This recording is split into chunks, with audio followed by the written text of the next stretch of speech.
Bienvenue dans cet épisode d'Arsenal French Club. Aujourd'hui, on débriefe le match d'Arsenal contre Aston Villa. C'est parti. Peut-être ici avec Thomas Partey. Oh, le coup de canon. S'entraîne Ketia. La réponse d'un leader en confiance, d'un leader obstiné. Osaka sur le pied gauche, frappe de Saka. Bukayo Saka qui attise le feu. Et pour cet épisode, je suis accompagné de Raphaël. Comment tu vas, Raphaël? Ça va, ça va, ça va. Est-ce que tu as bien aimé le match que tu as vu ce soir? Déjà, j'ai l'impression qu'à chaque fois que je viens dans le podcast, on perd, heu, on perd le match. Donc, Ouais. je sais pas si je devrais, intervenir, dans ce média. Non, mais de chat noir, tu passeras à chat blanc, j'espère bien. Chat rouge et blanc. Bon, on espère. En tout cas, petite anecdote avant de commencer ce podcast. Il faut savoir qu'il y a quelques années, avec Raphaël, on est allé voir un match Aston Villa Arsenal. Personnellement, je déteste ce club pour la simple et bonne raison que pour avoir célébré un but de Jacques Wilshere à l'époque, Giroud. c'était Jacques Wilshere et Giroud en Ah, deuxième but. Pour avoir célébré un but de Jacques Wilshere, au bout de 10 minutes de jeu, on s'est fait expulser du stade alors qu'on était venu de Paris pour voir, enfin pour moi personnellement, pour voir ce match. Bref, donc je suis absolument ravi de un cette super défaite. souvenir, une ville, vraiment éclatée, hein, Birmingham, n'y allez pas. Voilà, Le foot, ouais, bof. Et puis voilà, un bon souvenir. un On très en bon reparle souvenir. aujourd'hui. Voilà. Donc voilà, je suis absolument ravi qu'on ait perdu. Quoi qu'il en soit, reprenons les bonnes traditions. On commence par la composition d'équipe. Donc il y avait Raya, l'indéboulonnable au cage, White à droite, Saliba Gabriel dans l'axe central avec Zivchenko à gauche. Numéro 6, Rice accompagné d'Avertz et d'Odegaard au milieu de terrain. Odegaard, Saka à droite, Martinelli à gauche et Gabriel Jesus dans l'axe. Est-ce que la compo t'a convenu? Est-ce que ça t'a semblé normal? Qu'est-ce que tu as pensé de la composition? Ouais, assez classique en vrai, hein. Après c'est Raya pour le gardien, on sait pas trop encore, ce qu'il fait là, mais il a décidé de le mettre et il va pas changer comme tu dis, indéboulonnable donc on va voir sur le long terme. Ça fait un peu de peine pour Ramsdale, moi perso, mais on est parti sur Raya, tout le temps maintenant, j'ai l'impression.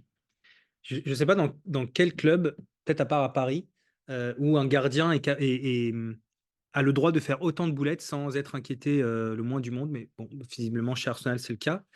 Moi, j'étais un peu surpris de voir Havertz parce que ces derniers matchs, quand même, on avait enfin, sur ces derniers matchs, sur les deux derniers matchs, on avait vu Trossard au milieu de terrain. Et je ne comprends pas cette manie de ne pas proposer de continuité, en fait. Pourquoi est-ce que tu mets euh, Trossard au milieu de terrain pendant deux matchs et d'un coup, tu arrêtes pour mettre Havertz? Bon, ça, c'est des interrogations qui seront toujours là, mais visiblement, et encore une fois, il y a des joueurs qui ont plus de passes droits que d'autres. Et il suffit qu'un Havertz fasse un bon quart d'heure pour que sa place de titulaire soit rediscutée et pour qu'il le soit à nouveau. Ouais. Les Euh, matchs s'enchaînent aussi et c'était quand, Luton? C'était il y a 4 jours? c'est à quel jour, ouais. Donc il Mais faut Havertz était titulaire. ouais. Ah OK. Donc, écoute, c'est comme ça. Qu'as-tu pensé de la première mi-temps, Raphaël? Et bah, pour tout te dire, on n'a pas vu les, 10 premières minutes, et du coup, on a raté le Tu l'as but. pas vu les 10 premières minutes. J'ai pas vu les 10 premières minutes et on a raté le but, de d'Aston Villa, mais à part ça, nous, derrière, on a vu l'attaque défense un petit peu de ce match, en fait, où c'est, bloc, assez regroupé de Villa et tentatives de contre-attaque, qui sont d'ailleurs très bien faits. Mais tu avais l'impression que c'était ils pouvaient jouer 3 heures, ça allait pas passer, quoi. Donc un peu déçu du manque de créativité. Voilà, c'est le mot, principal. Pour moi, c'est manque de créativité, manque d'emballer le match, de trouver des solutions, de s'adapter à comment, Aston Villa défend et tout était assez, convenu, assez attendu, assez téléphoné. Donc voilà, pas de folie, offensivement et défensivement, bah, Aston Villa a bien profité des coups. Ouais, en fait, j'allais parler de première et deuxième mi-temps, mais dès lors qu'on se prend un but dès la 7e minute, en fait, le schéma de jeu, il est classique, c'est-à-dire qu'on court après le score. Aston Villa, lui, pour le coup, a fait le dos rond et a bien su encaisser les différentes attaques d'Arsenal. Mais même, je trouve que dans les attaques, on n'était pas hyper dangereux. Enfin, il y a pas eu de moment où je sentais qu'on était capable de pouvoir changer la donne. Alors, il y avait une domination, évidemment, par rapport au ballon. Mais ce qui est aussi très surprenant, c'est que Aston Villa a quand même pendant longtemps joué haut sur le terrain, ce qui nous a permis justement d'avoir quelques opportunités. Mais en fait, et encore une fois, quand tu cours après le score dès les 10 premières minutes, eh ben, tu te fatigues plus rapidement. Et ce qui fait que tu es moins lucide comme Gabriel Mmh. Jesus a pu l'être. Parce que Gabriel Jesus, pour le coup, lui, a fait un vrai bon match et il a été un peu partout. Et les moments où il devait être lucide et être en capacité de contrôler, de jouer juste, bah, c'était plus difficile. Mmh. Il y a eu un moment donné, fin de première mi-temps, où on a commencé à enchaîner les situations, mais je sais pas, sans réellement être dangereux, quoi, pour moi, je Mmh. trouvais. Et à la 70e aussi, tu te dis: «Bon, ça va passer, ils vont marquer». Tu pas mal d'enchaînements de situations un peu chaudes pour Aston Villa.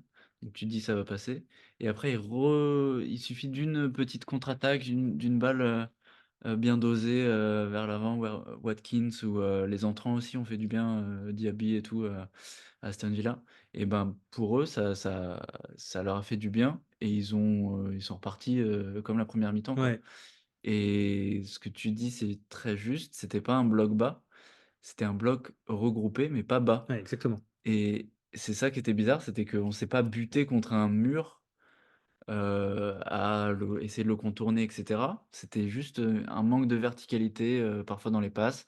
Parfois les passes, elles arrivaient pas dans le bon tempo. Tu avais un manque de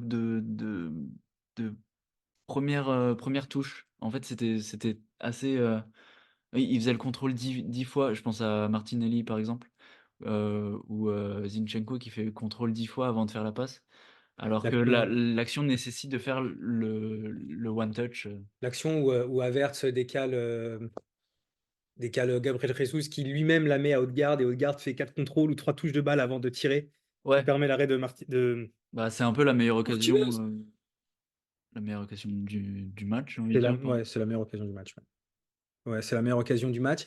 Mais en fait, ce qui est déplorable un petit peu dans ce match, mais encore une fois, enfin, de toute façon, on se répète, c'est la manière dont nos attaques sont hyper téléphonées, quoi.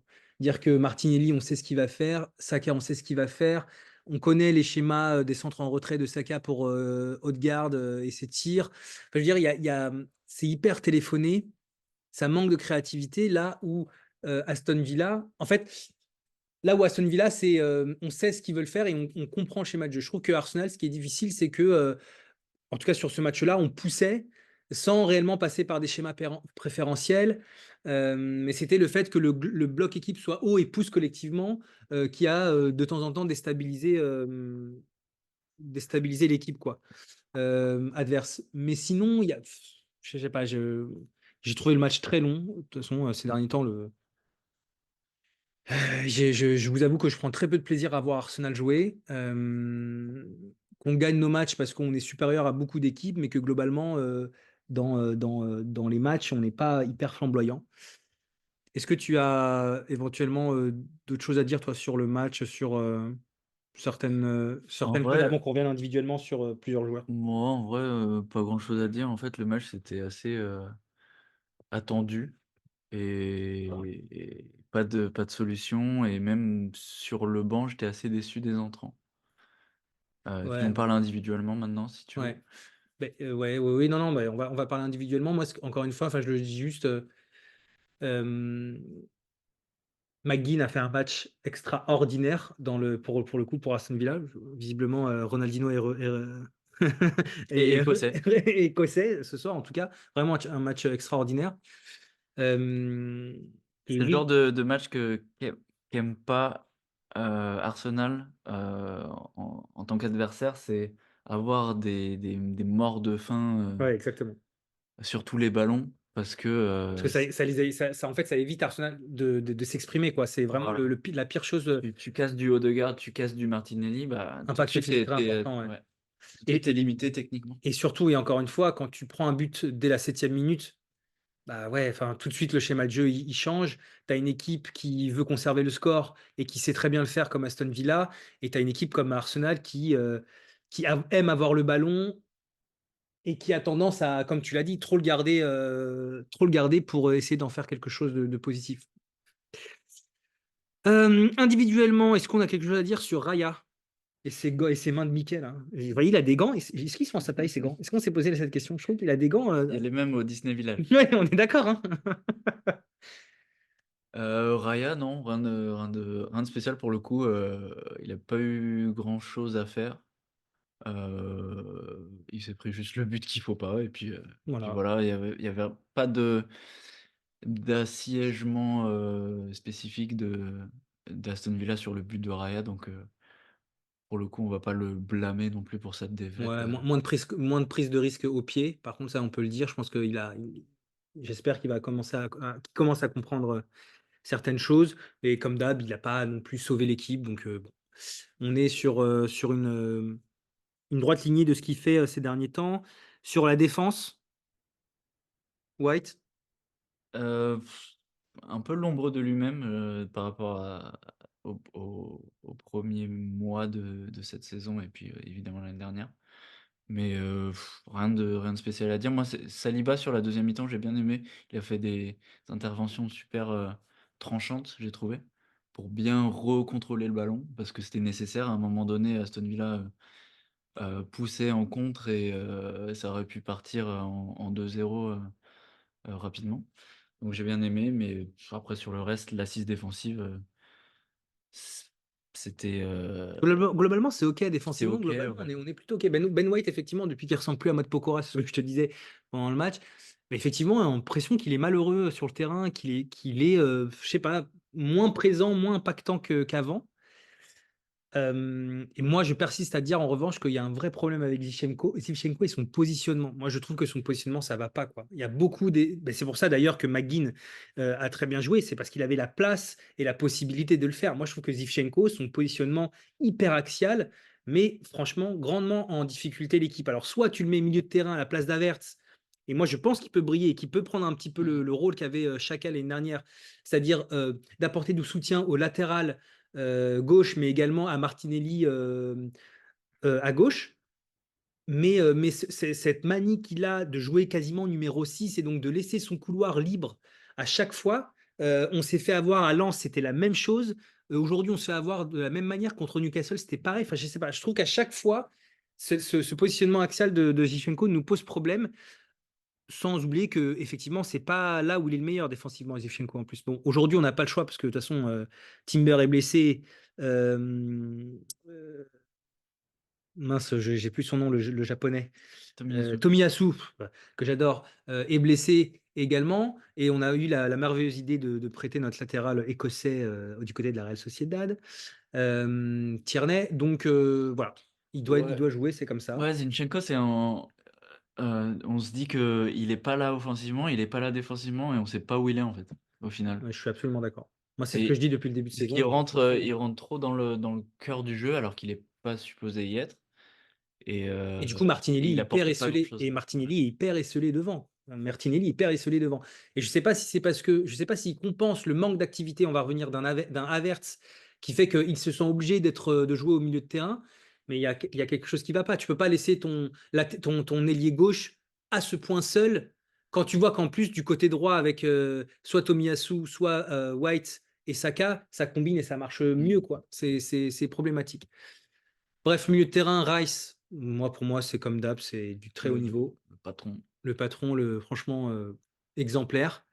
Donc, pas grand-chose à dire.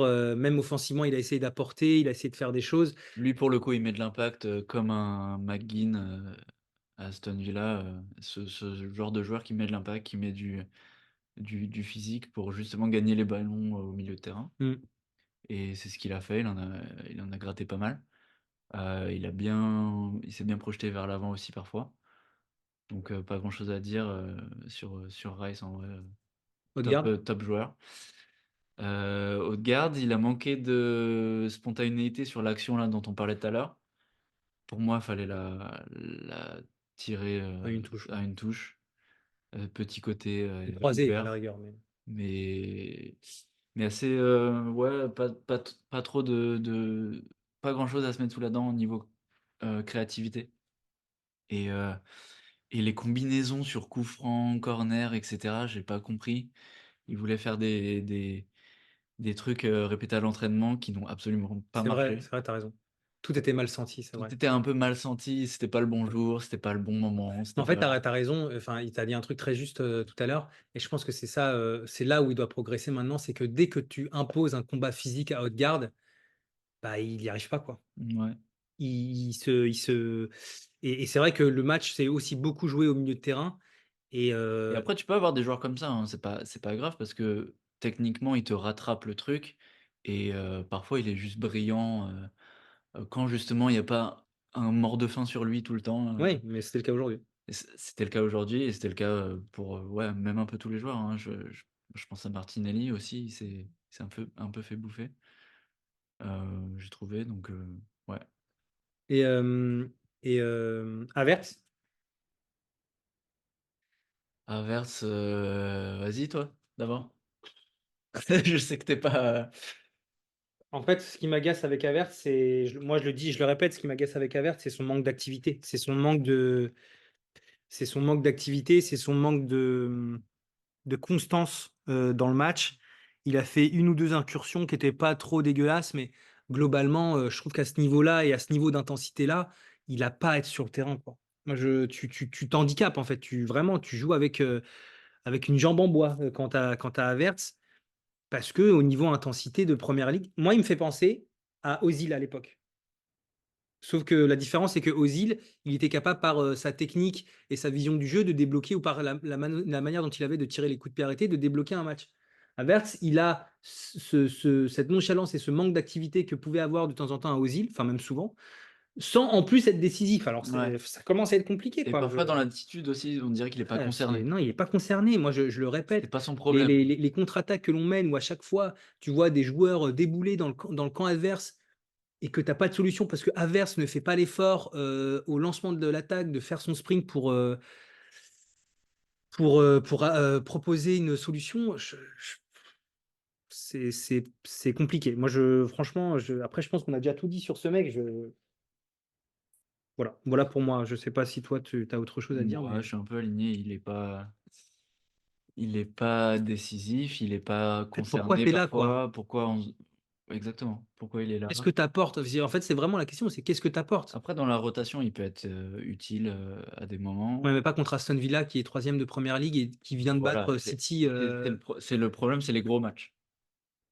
Sur les gros matchs, il est pas là. Après là, Que tu sois titulaire face à Luton, c'est très bien, mais ouais, il a égalisé et c'était un peu sauveur quoi, mais effectivement, pas le joueur qu'on attendait. bon, voilà, il a joué tout le match, hein, d'ailleurs, voilà, parce que c'est vraiment Ouais, il sort pas. le meilleur joueur. Ce qui nous amène à Saka qui sort pas non plus. Et alors, le match de Saka? Bah, entêté, c'est l'adjectif que j'ai. Pas, Kenny Tété, mais juste entêté. Ni en DD? Ouais, il s'est entêté sur son côté à vouloir passer. Il était pas inspiré aujourd'hui et c'était assez prévisible tout ce qu'il faisait, notamment ces petits enchaînements, quand il est, entré de surface, sur le côté où, on sait d'avance ce qu'il va faire. Ça fait 3 mois. Ça fait 3 mois, Saka, il est en dessous. Pourtant, on l'adore, hein, Ah c'est oui. un baby gunner, vraiment, on l'adore, mais ça fait 3 mois que, je sais pas, il va falloir qu'il apporte quelque chose de nouveau dans son jeu parce que là, c'est trop évident. C'est trop évident, ces débordements côté droit, qui te f qui sur lequel il revient sur son pied gauche pour faire soit un centre rentrant, soit la passer en retrait pour Odegaard ou pour un autre partenaire, c'est trop en fait et du coup, ça nous fait perdre du rythme. Il y a des moments où tu peux centrer en première intention, il le fait pas parce que il est gaucher, or il est sur le côté droit, donc s'il centre en première intention, ça veut dire qu'il devrait centrer du pied droit. Donc soit tu fais des efforts pour t'améliorer de ton pied droit Soit, enfin, en tout cas, c'est trop facile, c'est devenu trop facile de savoir ce que fait Saka, pardon. Et de fait, je trouve qu'il, de moins en moins, il est en capacité de faire la différence en un contre un ou en un contre deux, comme il pouvait le faire l'année dernière, oui, encore l'année dernière, quoi. Où il était un peu irrésistible, où il passait souvent, Exactement, où il était, assez décisif exactement. et là, il a perdu un petit peu il est plus lisible Bah, pour les carrément, défenseurs. carrément. Je sais pas s'il est encore touché. Je sais pas si physiquement il est peut-être un peu moins bien, mais si c'est le cas, tu as un gars comme Nelson, au lieu de le faire jouer, Nelson aussi, il faut en parler. Tu le fais rentrer à 3 minutes, 4 minutes de la fin. Bah, putain, peut-être qu'il pouvait apporter un peu plus avant, quoi. Mais de toute façon, encore une fois, on se répète depuis plusieurs semaines maintenant sur Chaka et aussi sur le manque de continuité donné à Nelson, par exemple. Enfin bon, bref. Donc Chaka, très moyen, pour pas dire pire. Et Martinelli. Pareil, un peu le pendant de Saka, de l'autre côté. À la différence près que, quand même, Martinelli, on peut pas lui reprocher de. Mais il fait les appels. Pour le Voilà, coup, il les exactement. fait, Exactement. il est disponible, Exactement. il est concerné. Pour le Ça, coup, tu tu peux as envie pas. de enfin, il a envie de gagner, il a envie de marquer, Il il a a du envie feu dans les d'être jambes, ouais. exactement, exactement. Et ça, tu peux pas lui reprocher. Il a Mmh. envie, il déstabilise, il essaye de déstabiliser, contrairement à d'autres tu sens, qui lâchent un petit peu l'affaire. Lui, quand même, sa volonté, c'est vraiment d'aller de l'avant, de provoquer. Voilà. Après, effectivement, il y a toujours ce côté où je fais toujours la même chose et donc c'est un peu prévisible. Mais je veux dire, quand même, dans les intentions et dans son envie de faire la différence. Bon, j'ai du mal à lui reprocher. Ouais, non, non, J'ai faut du mal pas à lui lui reprocher. Et puis surtout, encore une fois, on le répète. Mais quand derrière toi, le joueur qui est censé te soutenir, c'est Zivchenko, et qu'à côté de toi, au milieu, le joueur qui est censé te soutenir, c'est Havertz, bah, je trouve que ça change beaucoup. Ça change beaucoup tes possibilités, quoi. En fait, tu es souvent obligé de faire la différence à toi tout seul. et il y a des ballons aussi qu'on lui mettait pas, où il faisait les appels, je l'ai vu faire l'appel, je l'ai vu, demander en une touche et on lui mettait pas, Odegaard lui mettait pas, Havertz lui mettait pas donc c'était aussi compliqué pour lui d'être, aussi décisif dans un match comme ça. Il a tenté, il a pas pesé mais on va pas trop lui en vouloir sur ce match-là pour moi, parce qu'on sait de quoi il est capable aussi. Sur un coup, Hmm. il peut, passer créer le décalage, passer le défenseur et apporter du danger. Il a failli marquer sur le petit lob qu'il a tenté, bon, largement repris par le défenseur. Ah oui, c'est vrai, Je crois que c'était Costa, ancien joueur de Nantes. du FC Nantes. Mais bon, voilà, effectivement, c'était pas flamboyant, remplacé par Trossard d'ailleurs, qui n'a rien apporté. Ouais, très déçu. Il n'a rien Il apporté. s'est juste, fait, Semblant de se ouais, faire mal. c'est ça. Ok, et donc dernier joueur, Gabriel Jesus, mon mari, Jésus, revient. Moi, le prophète, Jésus revient parmi les tiens. non, bah, excellent joueur, on le sait tous, mais il a il a tenté, j'ai envie de dire, il a pesé sur la défense, il était pas dans un bon jour, un peu comme toute l'équipe à Moi, je l'époque trouve, de alors, je suis moyennement d'accord avec toi. Moi, je trouve qu'il en a trop fait, dans le sens où on l'a souvent vu revenir en défense, on l'a souvent vu sur des phases défensives, ce qui n'était pas son rôle. Moi, je trouve quand même qu'il a une capacité à conserver le ballon. Il a une capacité de haut jeu qui est assez remarquable, une capacité à déstabiliser le joueur. Lui, il est imprévisible pour le coup. Et c'est ce qui fait qu'il arrive à faire la différence en un contre un, en un ouais, contre deux, parce qu'il est vraiment imprévisible et tu sais pas, comme il a aussi les deux pieds, tu sais pas tu vois, tu sais ouais, pas ce qu'il va faire, quoi. ouais, tu raison. Il est souvent passé en vrai, Oui, mais pas au bon endroit du terrain. c'est vrai aussi. Il était pas dans la zone où il fallait qu'il soit pour être décisif, pour marquer, parce que c'est son job. Et du coup, oui, il a pesé, il a fait son match, Il a manqué de lucidité à la fin. ouais, à la fin, il était cramé, hein. Ouais, À parce la qu'il en fin a trop fait. Je pense qu'il en a vraiment trop fait. Et Nketiah qui, bah, on aurait pu avoir la petite égalisation, à la 98e, moi, je trouve qu'il a rien à faire dans ce club. mais ouais, tu dur, je trouve. Ah, je trouve qu'il a rien à faire dans ce club. Je trouve que c'est un bon, C'est un bon titulaire à Aston Villa pour le coup. Je sais pas si c'est un bon. Non, mais c'est vrai. Enfin, je trouve pas qu'il. Ou alors, oui, effectivement, dans la rotation, dans les 15 dernières minutes, mais quand tu mènes déjà 2-0 et que le score est scellé, mais il faut pas compter sur lui pour faire la différence. Moi, je suis désolé, c'est pas. pour moi, c'est pas un joueur qui fait la différence. Donc, je sais pas. Moi, Qu'est-ce que tu veux, un petit prêt en Ligue 1? ben, moi, j'aurais bien aimé voir Balogun. Mmh. J'aurais bien aimé voir ce qu'il apporte, Tu la Balogun, tu vois, place? dans une équipe comme ça. Mmh. Un vrai neuf, un vrai buteur qui apporte de la présence, qui est capable de mettre sa tête sur des centres. Alors que Nketiah, oui, il se bat, il essaye de faire ce qu'il peut, mais je trouve que il commence à atteindre un plafond de verre. En plus, je trouve que son attitude quand il sort de banc, en fait, ça se voit que ça l'emmerde et donc du coup, il donne pas tout, sur le terrain quand il rentre et c'est problématique. On dirait qu'il attend la blessure de Jesus pour, être le titulaire, par défaut du coup et avoir son temps de jeu pour planter ses buts. Ouais, mais c'est ce que je disais la dernière fois, tu sais que Ressus, il va se blesser. Tu sais qu'il va se péter. De toute façon, là, il a fait 5 ou 6 matchs de suite. Ressus, c'est bizarre. Donc, tu sais qu'il va se péter à un moment donné. Fais en sorte d'être performant quand on fait appel à toi. Je trouve qu'aussi dans l'attitude, c'est pas fou, quoi. Mmh. Voilà.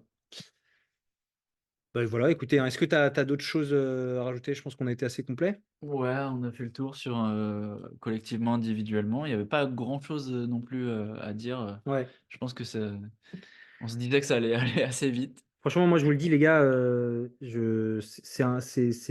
c'est pas évident de voir les matchs d'Arsenal en ce moment. C'est pénible. C'est long. La deuxième mi-temps, j'ai l'impression qu'elle durait 8 ans. Mais bon, c'est comme ça. On le fait parce qu'on aime ce club, parce qu'on aime faire les podcasts, parce qu'on aime partager aussi avec vous. Peut-être qu'on est trop sévère, mais Ouais, vraiment, ouais. c'est pas une partie de plaisir pour moi de vraiment de voir les matchs en ce moment d'Arsenal. Le prochain, c'est le PSV. Ouais, match qui compte un peu pour du beurre, Est-ce où il que va faire tourner. on verra encore Havertz titulaire, Raya titulaire, Je sais pas. Saka titulaire?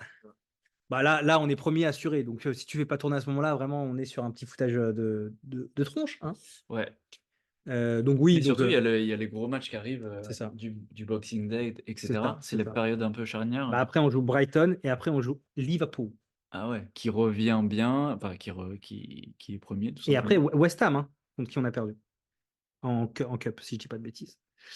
Donc ouais, ouais, c'est faites tourner. Ce qu'on attend, oui, on attend de voir des Nelson titulaires, des Kivior titulaires, des Ramsdale titulaires, Même des des Cédric Jorginho. Soares. Ouais, franchement, ouais, si c'est pour faire reposer Ben Blanc, Beno Blanco, Benny Blanco. Benny Blanco. Franchement, oui, oui, Jorginho, il faut le mettre titulaire. Même El Neni, mais du titulaire. S'il repose toute Ouais, l'équipe, là, un c'est peu vraiment un match pour du beurre. On est assuré d'être premier et un peu profitons. disparu, hein, Elneny. Malheureusement, parce que lui, pour le coup, en termes de mentalité aussi, je trouve qu'il Ouais. mérite pas d'avoir autant disparu, quoi. Et je suis pas sûr qu'il apporterait moins que ce qu'apporte un Kai Havertz en ce moment.